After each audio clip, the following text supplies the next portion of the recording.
자녀들을 키울 때 한 단계 한 단계 전환점이 있죠. 어제 옥인 유치원 28명의 원아가 졸업을 했습니다. 이 아이들은 곧 이제 초등학교 입학을 하게 될 것이고 6년이 지나면 또 졸업하고 또 6년이 지나면 고3이 되죠. 대학에 들어가는 그때는 모든 가족들이 긴장을 하죠. 대학에 들어갔다고 해서 끝나는 게 아니라 또 군대 갔다 와야 되고 그리고 졸업과 함께 취업하고 가정을 이루고 이런 과정을 통해서 우리 자녀들이 독립을 하게 되는 것을 보게 됩니다. 여호수아서를 보면서도 이런 전환점과 특별한 사건들이 쭉 연결이 되면서 여호수아가 나이가 많아지죠. 제일 먼저 중요했던 것은 요단강을 건너고 여리고성을 함락하고 아이성에서 한번 졌지만 또 다시 싸워서 이겨내고 에발산과 그리심산으로 올라가죠. 그리고 기브온 종족으로 인해서 연합군과 싸우면서 대승을 거두게 되는데 하나님이 그때 해와 달을 멈추시고 우박을 내리시고 해서 칼에 죽은 자보다 우박에 죽은 자가 많도록 그렇게 역사하신 것을 봅니다. 그리고 12지파를 위해서 땅을 분배를 했는데 아직도 곳곳에 가나안 사람들이 살고 있었습니다. 그런데 땅 분배를 마치자마자 여호수아는 그동안 요단강을 건너서 애써왔던 싸워왔던 2지파 반이 이제는 돌아가야 될 시점이 되었다라고 선포를 하죠. 그리고 나서 리더들을 부른 다음에 하나님만을 섬기겠는가 거의 7번 다짐을 받는 그런 모습을 23장, 24장에서 볼 수가 있습니다. 오늘 이 2지파 반을 돌려보내는 사건을 좀 생각해 보고자 합니다. 여호수아의 첫 번째 사역이 모세와 약속한 대로 2지파 반이 요단 동쪽에서 서쪽으로 넘어와서 싸운 다음에 돌아가도록 하는 것을 설득하는 일이었죠. 지도를 보시면은 요단 동쪽에 므낫세 반지파라는 말은 50%라는 뜻이에요. 그 맞은편에 노란 그 땅이 또 므낫세 지파예요. 그러니까 가운데 이렇게 므낫세 지파가 넓게 퍼져 있거든요. 이 2지파 반이 자기들은 땅을 이미 차지했지만 이제 건너가서 싸울 것인가 했을 때 모세하고 약속을 했어요. 옛날 약속이니까 지켜야 되죠. 그걸 설득해내고 서약을 받아낸 것이 여호수아 1장 후반부에 나옵니다. 13절 이하의 말씀에 기록이 되어 있습니다. 자, 이들이 생명을 걸고 그동안 계속 싸워서 땅 분배까지 마쳤습니다. 이제 이들을 돌려보내는 과정에서 여호수아는 칭찬하는데 여기 뭐 칭찬하는 단어는 없어요. 칭찬한다, 격려한다 이런 말은 없지만 인정해주고 알아주는 거죠. 2절과 3절 말씀입니다. 성경 보시고 같이 한번 읽겠습니다.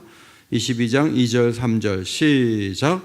그들에게 이르되 여호와의 종 모세가 너희에게 명령한 것을 너희가 다 지키며 또 내가 너희에게 명령한 모든 일에 너희가 내 말을 순종하여 오늘까지 날이 오래도록 너희가 너희 형제를 떠나지 아니하고 오직 너희의 하나님 여호와께서 명령하신 그 책임을 지키도다. 모세의 명령을 지켰고 내 지시를 잘 수행했고 그리고 하나님이 주신 명령을 따라 그 책임을 잘 감당했다고 인정하는 이야기를 건넸습니다. 3절은 이제 그 책임을 잘 지켰다고 칭찬해주는 이야기라고 볼 수가 있습니다. 여러분 전쟁에 가서 이렇게 싸우는데 생명을 걸고 싸우잖아요. 그들이 이제 떠나갈 때 참 수고했다, 참 고생 많았다, 너무 고맙다.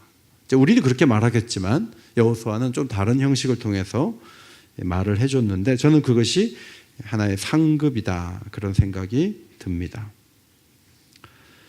수고한 사람들에 대해서 수고했습니다. 참 고생 많으셨습니다. 고맙습니다. 목회를 하다 보니까요 장례식 때 이렇게 와주면 너무 고맙더라고요. 그래서 꾸준히 오시는 분들이 계세요. 그러면 제가 요새는 옛날에는 당연하다고 생각했어요. 당연히 권사님들이 오셔야죠. 근데 요새는 제가 꾸준히 오신 분들에게 감사하다고 얘기를 하고 싶은 마음이 너무 많고 또 표현하기도 해요. 수고하는 건 당연한 게 아니에요. 오늘도 예배가 있기까지 우리 관리 집사님이 다 준비해 주시고 방송실에서도 애쓰고 참 많은 분들이 고생하시죠. 또 우리 교회 청소하러 이렇게 오시는 분이 계시거든요. 그분도 참 고마워요. 어제도 와서 이렇게 다 정리해 주시고 가셨는데 고마운 분들이 많아요. 반주자들 감사하죠. 성가대 고맙죠. 그분들에 대해서 당연히 이렇게 당연하다는 눈으로 보는 것보다는 참 고맙다, 감사하다 이런 마음을 가질 뿐만 아니라 이렇게 표현하는 것도 참 귀해요. 여러분 자녀들을 키워보면 자녀들이 저를 키워주셔서 너무 감사해요. 결혼한 아들 내외가 슈퍼마켓 가서 일주일 부식을 샀는데 돈이 꽤 많이 나왔대요. 아들이 생각해 보기에 우리는 아들이 많고 딸도 있고 그래서 참 어머니 부식비가 참 많이 들었겠다. 그것을 결혼하고 나서 처음 느꼈어요. 느꼈는데 이 아이가 표현을 하는 거예요. 엄마 돈 많이 들었겠네. 둘이 살라 그래도 말 사야 되는데 6 식구를 먹이느라 엄마 너무 고마웠어. 자, 그 말 한마디가요. 애가 뭐 딴 걸 해주지 않아도요. 알아주는구나. 참 좋다. 이제 그것이 사람 살아가는데 얼마나 중요한 그런 모습입니까? 여호수아는 참 칭찬하고 인정을 잘했는데 저는 여호수아를 이렇게 쭉 보면서 어떻게 이렇게 칭찬을 잘할까 생각해 보니까 여호수아는요 자기가 한 것에 대해서 많이 말을 안 하더라고요. 사람들한테 내가 여리고 성 돌자고 했고 그래서 함락했고 내가 연합군 깼고 내가 에발산 가서 훈련시켰고 그런 말을 길게 한 적이 없어요. 우리가 다른 사람에게 칭찬을 잘 못하는 이유 중에 하나는 너무 내 슬픔이 많고 나를 좀 알아주기를 바라는 마음이 많아서 그래요. 하나님이 다 이루셨다고 하면서도 왜 나를 몰라주지? 내가 잘했는데? 이제 그런 마음이 강하다 보면요 다른 사람의 수고가 아주 작게 보이고 미미하게 보이고 비판적인 시각으로 보이기도 해요. 그러므로 우리가 한 것에 대해서 너무 많이 묵상하고 생각하고 알아주기를 바라고 그러지 않아야 돼요. 그래야 다른 사람들을 인정하고 하나님을 높일 수 있다 하는 교훈을 예레미야 여호수아 후반부에서 발견하게 됩니다. 23장 보면요 3절 말씀에 하나님 여호와 그는 너희를 위하여 싸우신 이시니라. 5절 여호와께서 너희 목전에서 그들을 떠나게 하실 것이다. 앞으로도 싸워주시고 이기게 하실 것이다. 그리고 자기가 한 걸 얘기하는데 4절에서 제비 뽑은 거 얘기해요. 사실 더 위대한 일이 많았거든요. 그런 얘기 안 해요. 다 지나가요.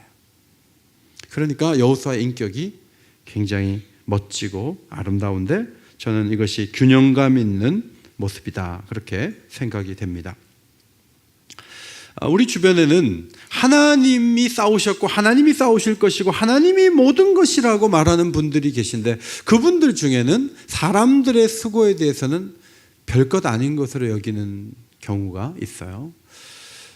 선교를 열심히 하고 열매가 좋은 어떤 선교사님 소개받고 만났는데 그 선교사님은 정말 많은 일을 하셨어요. 교회 개척을 참 많이 하셨어요. 훌륭한 분을 만났는데요. 그 선교사님 저한테 이런 말을 하시는 거예요. 자기가 교회들을 통해서 지원받는 건 다 하나님이 주신 거기 때문에 나는 특별히 그 지교회들, 나를 돕는 지교회에 대해서 감사한 마음 별로 갖지 않습니다. 그리고 편지 않습니다. 만약에 내 선교비가 끊어지면 나는 그때 귀국할 겁니다.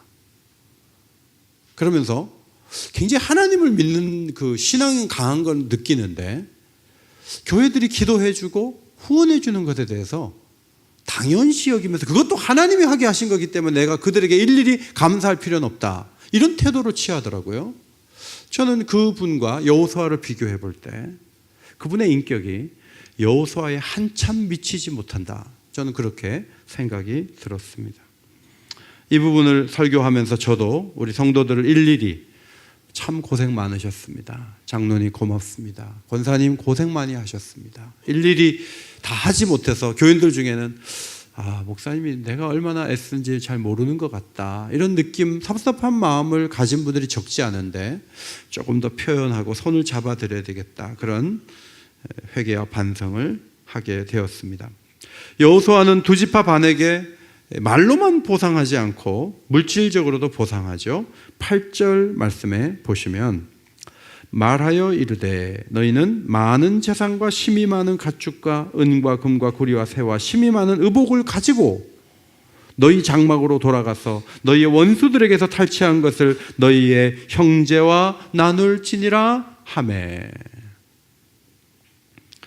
지금 서쪽에서 싸웠고 서쪽에 전리품이 많아요. 동쪽에서도 전리품이 있었겠죠. 그때 너희들 그거 가졌으니까 서쪽 건 전부 우리 거야. 너희들은 빈손으로 가. 이게 사실은 논리적으로 맞아요. 그러나 이 서쪽 지파들을 위해서 애쓴 사람들은 빈손으로 가지 않도록 전리품을 많이 가지고 갈 수 있도록 이렇게 배려함으로 서쪽이나 동쪽이 동등하다는 것을 보여주었습니다. 야고보서 2장 15절 말씀에 배고픈 사람한테 평안히 가라, 배부르게 하라. 자, 그렇게 말만 하면은 그게 배가 부릅니까? 평안히 갈 수가 있습니까? 여호수아는 말로만 하지 않고 물질적인 보상을 했던 것을 봅니다.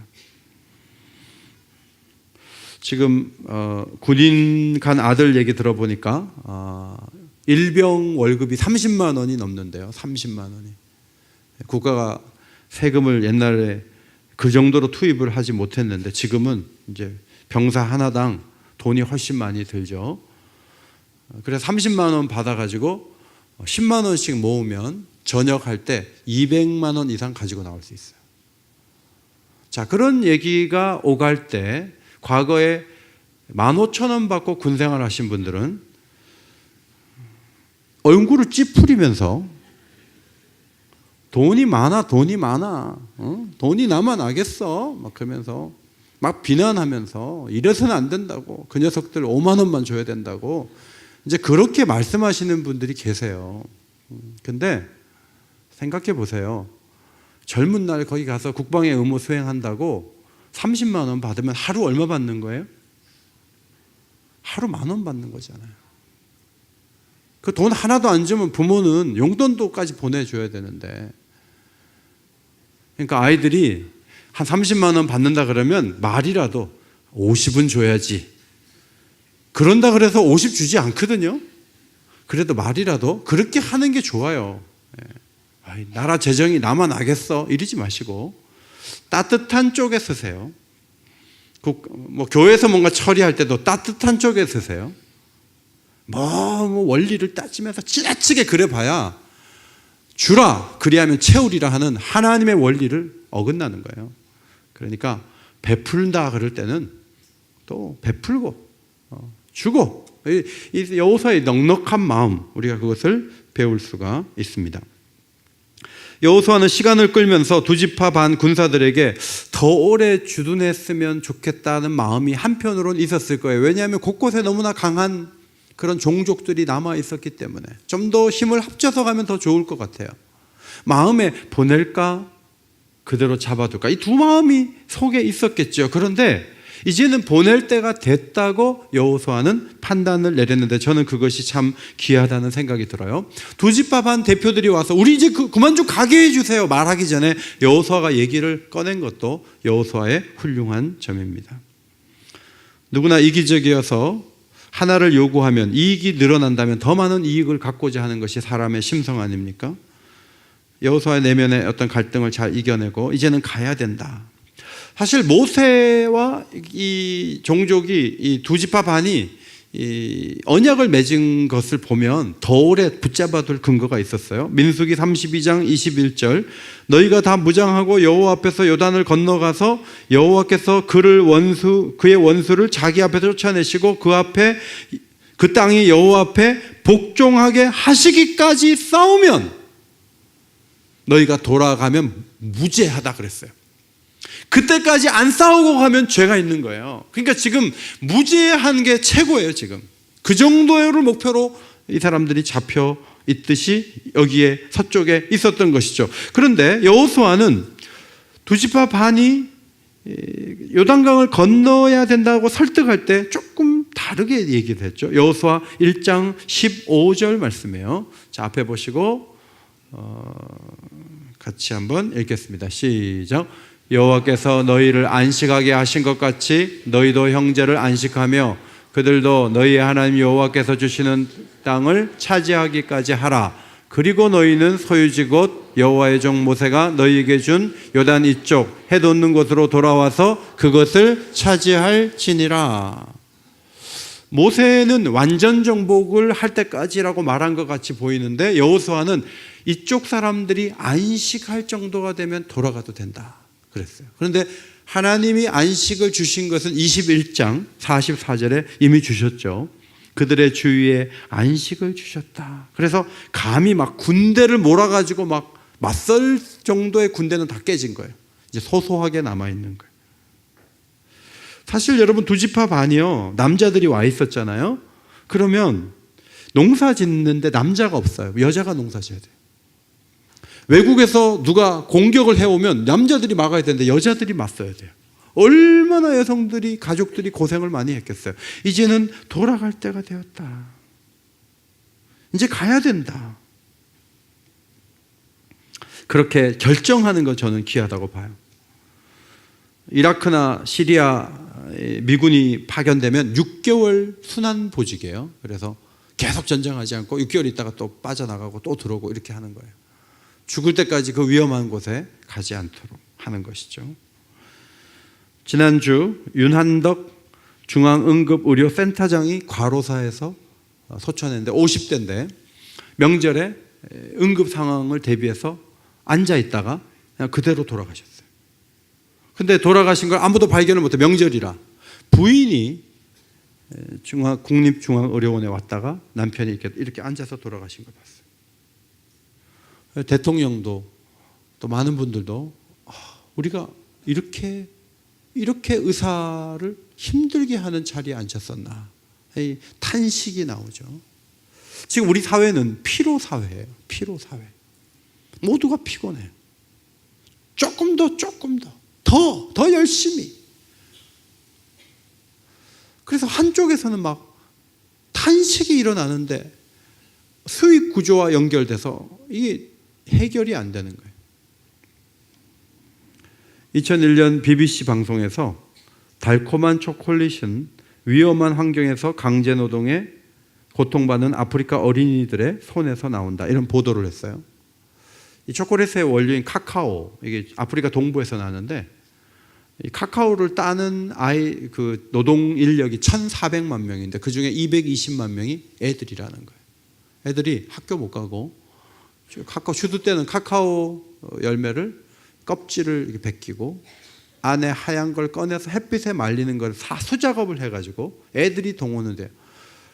큰 기업들은 카카오 열매를 싸게 사가는 데만 관심을 가져요. 싸게 사가다 보니까 사람을 고용 못하고 집에 애들을 작업전선에 투입을 하는데 기독교인 기업가라면 그 애들이 공부하고 정상적으로 살아가는 것까지 생각하면서 카카오 재료비를 지불을 해야 돼요. 그런데 수익 구조에 눈이 멀면 손톱이 다 빠지든지 애들이 작업하든지 어른이 작업하든지 관계가 없는 거예요. 이것이 이 자본주의 사회의 굉장한 맹점이라고 볼 수가 있습니다. 우리 주변에는 지금도 80시간, 주 80시간 이상 일하는 근로자들이 적지 않죠. 52시간 이제 법제화해서 더 이상 일 시키면 기업주 처벌하겠다. 그러니까 작은 기업들은 굉장히 어렵죠. 그러나 이 법의 취지를 생각해 보면 무조건 반대만 할 건 아니다. 국민들이 저녁이 없이 계속 살면 어떻게 되겠는가? 통장에 돈이 있고 잘 산다는 느낌은 가질지 모르지만 식구들하고 밥을 계속 못 먹으면 가정이 온전해질 수 있겠는가? 이제 이런 고민을 정부가 했다는 것은 저는 점수를 주고 싶어요. 지난 1월 30일과 31일 조나단 거슈니라는 옥스퍼드대 사회학과 교수가 교육 압박이 청소년 일상에 미치는 영향, 이런 논문을 이제 발표를 했다고 해요. 동아일보에 난 기사예요. 근데 이제 한국의 그 청소년들의 시간 사용을 쭉 분석을 해보니까 영국에 비해서 훨씬 공부를 많이 하는데, 한국의 청소년들의 이렇게 경쟁적으로 공부를 열심히 많이 하는 거는 옛날에 소련과 미국이 군비 경쟁을 했을 때의 모습이라는 거예요. 저쪽에서 군함 만들면 이쪽도 군함 만들고, 저쪽에서 미사일 만들면 이쪽도 미사일 만들지 않을 수 없고, 저쪽에서 핵무기 개발하면 이쪽도 핵무기 개발하듯이 아파트에서 옆집 아이가 과목당 200만 원짜리 공부하러 가면 가만히 있으면, 그 정보를 듣고 가만히 있으면 우리 애가 뒤처지는 것 같은 거예요. 우리 애도 200 드려야 돼요. 과목당. 빚을 내서라도 가르쳐야 돼요. 그렇게 해서 경쟁을 하다 보면 나중에 경쟁에 이기는 자가 있고 경쟁을 해도 안 되는 자가 있잖아요. 지면은 이 패배감, 우린 패배자야. 너도 패배자고 나도 패배자야. 이렇게 된다는 거죠. 문제는 이런 구조 속에서 자기 혐오에 빠질 개연성이 높아진다. 사실 떨어질 수도 있고 그렇잖아요. 그런데 재수를 시키면서 그 부모님이 자기 혐오를 하는 거예요. 옆집이 150만 원짜리 과외할 때 나도 빚을 내서라도 시킬걸. 재수하니까 더 드네. 이러면서 막 자기를 자탄하는 거예요. 그렇게 해서 대학에 들어갔냐 못 들어갔냐에 따라서 성공과 실패가 나누어지니까 그런 과정을 거친 그 아들과 딸은요, 결혼부터 안 하려고 그래요. 이런 사회 구조에 애를 낳아서 밀어넣는 것 자체가 애도 고통이고 아버지도 고통이에요. 엄마도 고통이에요. 그래서 100만 명씩 출생하던 이 나라에 지금 애들이 30만 명대로 떨어졌어요. 인구 절벽을 눈앞에 두고 있어요. 유치원 애들을 모집을 해서 계속 옥인 유치원이 잘 돼야 되는데 애들이 급감하고 있어요. 이유가 뭐죠? 두 지파 반 되는 사람들을 끝까지 잡아서 전쟁터에 밀어넣으려는 욕심 때문에 그래요. 때가 되면 보내야 돼요. 저녁에 계속 근무시키지 말고 집에 가라 그래야 돼요. 그런데 그리스도인과 비그리스도인이 차이가 없어요. 여기에 문제가 있어요. 수영로교회 새로 오신 담임 목사님하고 잠깐 얘기를 나누는데 그 목사님 그런 말씀하세요. 더 열심히라는 그 생각만 가지고 발전하는 사회는 끝났다는 거예요. 교회도 마찬가지라는 거예요. 더 열심히 그것만 가지고 그 카드밖에 없는 교회들이 얼마나 많냐는 거예요. 함께 가려고 하고 쉼을 누리면서 견고하게 하나 되려고 하는 교회가 되려고 하지 않으면 못 견딘다는 거예요. 5절 말씀에 여호수아는 요단 동쪽으로 가는 두 지파 반에게 중요한 당부를 했죠. 자, 5절 말씀 앞에 보시고 더 열심히 읽어주시기 바랍니다. 5절 시작. 어제 여호와의 종 모세가 너희에게 명령한 명령과 율법을 반드시 행하여 너희 하나님 여호와를 사랑하고 그의 모든 길로 행하며 그의 계명을 지켜 그에게 친근히 하고 너희 마음을 다하며 성품을 다하여 그를 섬길지니라 하고, 이 말씀은 쉐마, 신명기 쉐마, 이스라엘아 들으라, 그 말씀에서 나왔어요. 6장 5절 말씀. 너는 마음을 다하고 뜻을 다하고 힘을 다하여 내 하나님 여호와를 사랑하라. 오늘 이 5절 말씀은 크게 5가지 지침을 담고 있는데 제가 첫째, 그럼 여러분 읽어주세요. 첫째, 둘째, 셋째, 넷째, 다섯째. 첫째는 다섯째까지 모든 것을 다 품고 있죠. 하나님을 사랑하면 그분이 하신 말씀대로 살 수밖에 없고 그분을 가까이 하려고 하고 표면적으로 아니고 마음을 다해서 그분을 섬기려고 하는 자세를 갖죠.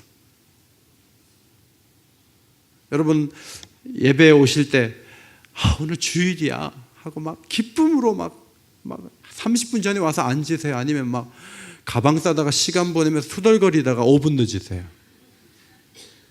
하나님을 뜨겁게 사랑하시기를 바랍니다. 하나님을 사랑하세요. 그러면 주님 앞에 나오고 예배하고 다 기쁨이잖아요. 즐거움이잖아요. 하나님을 사랑하는 데 있어서 중요한 것은 다른 사랑의 대상을 두지 않는 거예요. 요한일서 2장 15절 한 번 더 앞에 보시고 중층만 읽겠습니다. 시작. 사랑하지 말라. 누구든지 세상을 사랑하면 아버지의 사랑이 그 안에 있지 아니하니. 가나안에는 많은 신들이 있었죠. 젖과 꿀이 흐르는 이 풍요로운 사회 속에 들어와서 하나님만 섬기는 게 어려워요. 왜냐하면 세상에 좋은 것들이 너무 많기 때문에.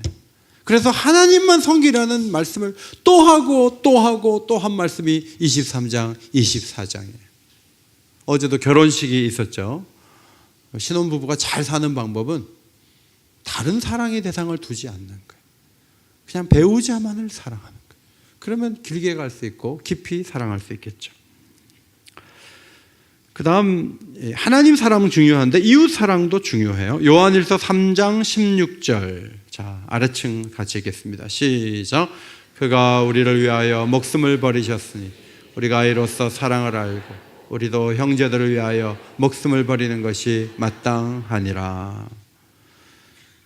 여호수아는 이 두 가지 부분에서 균형감을 갖고 있었어요. 하나님도 사랑하고 형제도 사랑하고 그리고 실천하고 자신이 에브라임 지파였지만 서쪽 편 들지 않고 전부를 사랑하는 거예요.